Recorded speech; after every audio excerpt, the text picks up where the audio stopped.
In the fairy tale version of Sleeping Beauty, a kiss is all that's needed to wake up the maiden. But the parents you're about to meet face this nightmare in real life. Their daughter began to sleep for days, sometimes more than a week at a time, with seemingly no medical explanation. And their hunt for a cure became a life-consuming quest. Here's ABC's Juju Chang, what they finally found. Louisa Ball isn't your average oversleeping teenager. I think, oh, I'm going to lose my daughter again. No. Do you want to have something to eat? She suffers from a rare disease that keeps her in bed, passed out for weeks at a time, and has her parents losing sleep from worry. When you know that she's asleep for that length of time, you feel as though you've lost her for that period. The ordeal started for the Ball family 2 years ago, when a case of the flu triggered the beginning of Louisa's extreme sleep episodes. It was a difficult time. Worried sick, I suppose, is the expression. During her long slumbers, her parents could only rouse her for bathroom breaks and ravenous feedings. She'd go through a whole packet of biscuits, or she'd eat 5 or 6 packets of crisps, anything she could get her hands on, and it was a case of almost like a hamster hibernating, and the food would get stuffed in, and you'd have to step in and say, well, that's enough. I asked to see the dietitian, obviously, because I was concerned. She is missing out on all the goodness, and the recommendation there said when she is awake, give her smoothies. So that's what we did for a while, give her the smoothies as a drink, because then she'd be getting like food as well as fluid. She'd lose 10 pounds during an episode, but it wasn't just the odd eating. Her behavior was even odder, offensive, almost primal mood swings. They're horrible, they're scary. It's like a different child. Louisa's parents knew it was coming on when their otherwise sweet-natured daughter would snap at people rudely. Sleep you can deal with because, it's obviously, not as confrontational, but when she's up and she's confrontational, that was the scarier moments. A year before college, Louisa missed weeks of school and fell behind on her beloved dance classes. Once a month for a solid week or so, she'd sleep. Couldn't have been the worst week, could it, looking at that?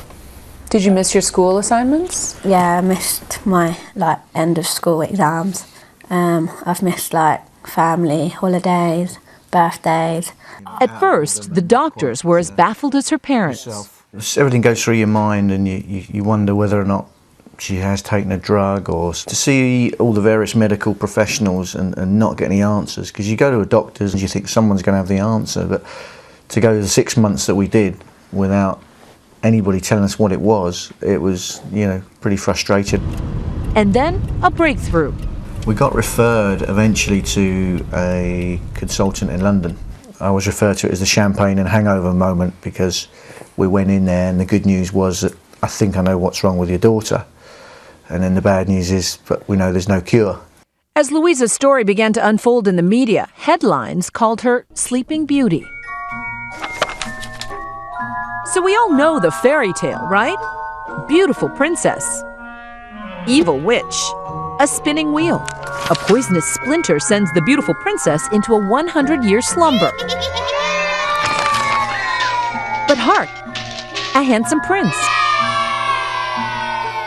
A kiss, and presto, it's happily ever after.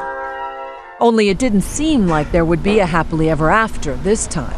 Louisa was diagnosed with Klein-Levin syndrome, an incurable autoimmune disorder that essentially triggers a reaction in a specific part of the brain.